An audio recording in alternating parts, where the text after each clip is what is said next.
बिलखु बदन उठी धाये। अब भैया लक्ष्मण जी ने सुना, वो भी विचार करने लगे कि जो राजा अपने पुत्र को ही न्याय नहीं दे सकता, वो राजा भला प्रजा को न्याय कैसे देगा।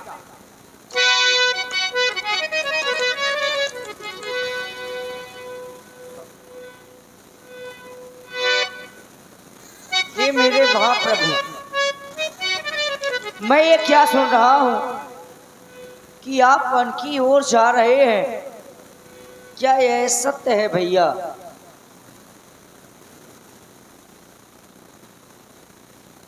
और लक्ष्मण, जो आज तुम सुनकर के आए हो बस यही सत्य है।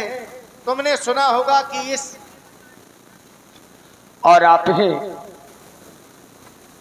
श्री जगदीश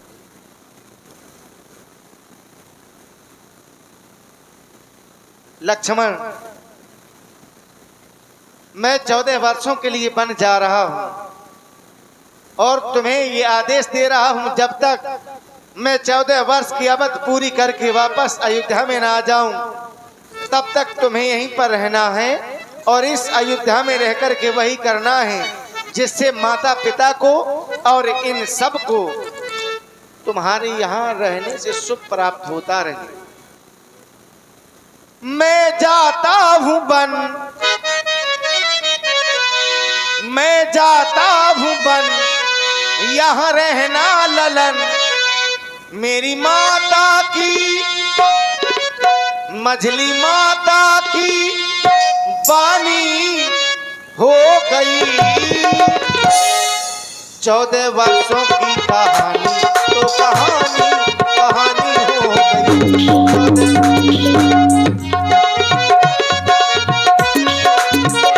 14 वर्षों की कहानी तो कहानी कहानी हो गई।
तुम इसी आज्ञा का पालन करना।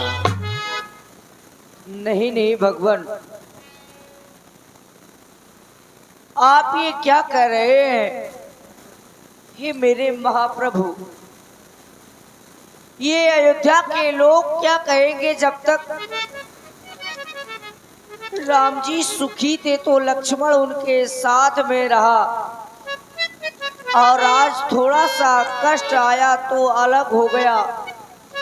हे भगवान, आपने शिक्षा तो एक बहुत अच्छी दी है। दीन मोह सिकनी गोसाई लाग अगम, अपनी कदराई नरवर धीर, धर्म धुरधारी निगम ने ताहते अधिकारी, मैं शिशु प्रभु स्नेह प्रतिपाला, मंडर मेर किलेह मराला। हे मेरे महाप्रभु, मैं तो आपके स्नेह में पला हुआ एक छोटा सा बालक हूँ।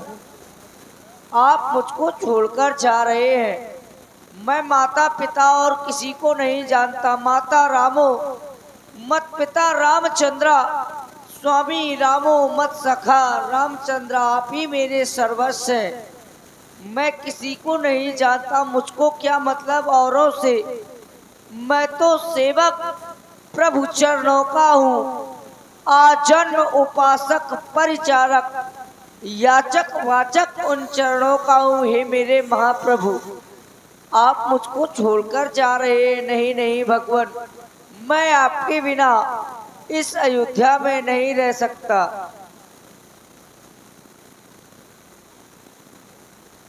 अगर बार बार कहने के बाद भी तुम नहीं मान रहे हो तो तुम भी मेरे साथ वन के लिए चलो लाल। देखिए भगवान श्री राम माता जानकी और लक्ष्मण जी के सहित मझली माँ के पास में पहुंचे। विधिना तेरे लेखे किसी के समझ न आते हैं, जन जन के प्रिय राम लखन सिया बन को जाते हैं। विधिना तेरे लेखे किसी के समझ न आते हैं, जन जन के प्रिय राम लखन सिया बन को जाते हैं। मुनिपट भूषण भाजन आनी आगे धरी बोली मृदुबानी। बेटा राम, ये वस्त्र और आभूषण, ये किरीट और कुंडल मुझे दे दो और मुनियों का वेश धारण करके सीधे वन के लिए प्रस्थान कर जाओ।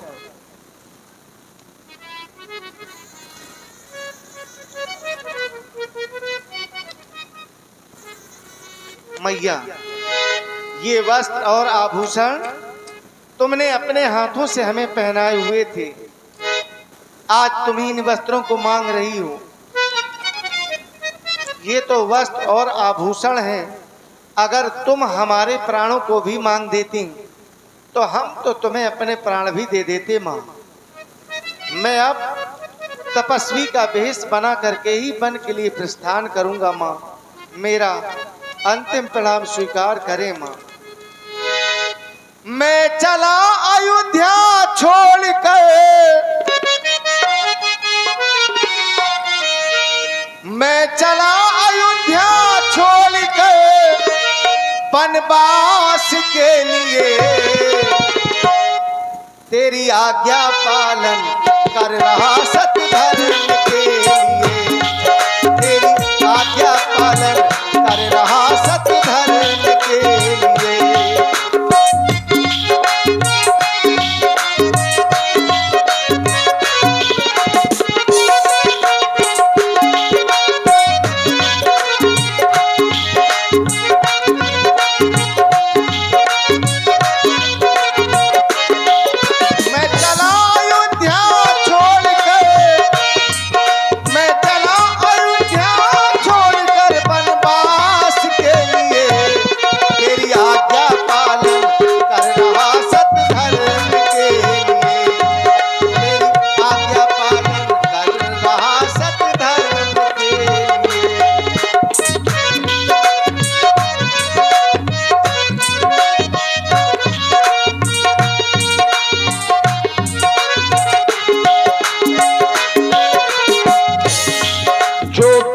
गया है वो अब दौर न आएगा, इस दिल में शिवा तेरे कोई और न आएगा, कोई और न आएगा।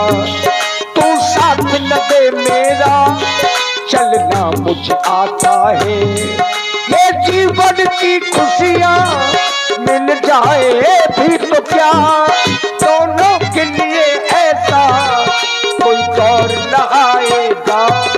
जो बीत गया है वो अब दौर न आएगा।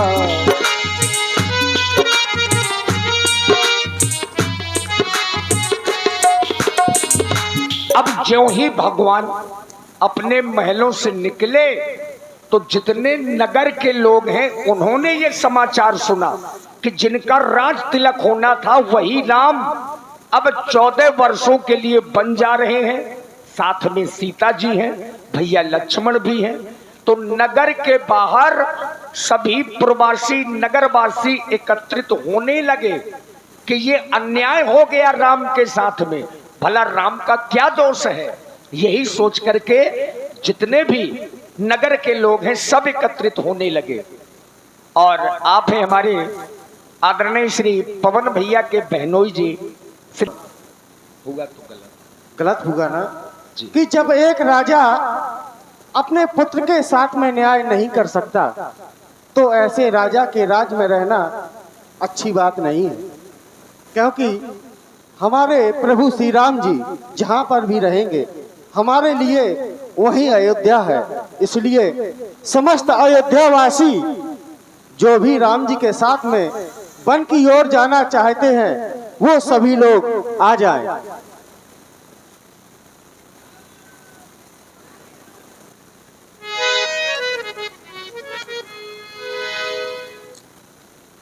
हाँ देखिए, प्रवासी जितने भी अयोध्यावासी हैं सब लोग आ जाओ, सब लोग इकट्ठा होइए।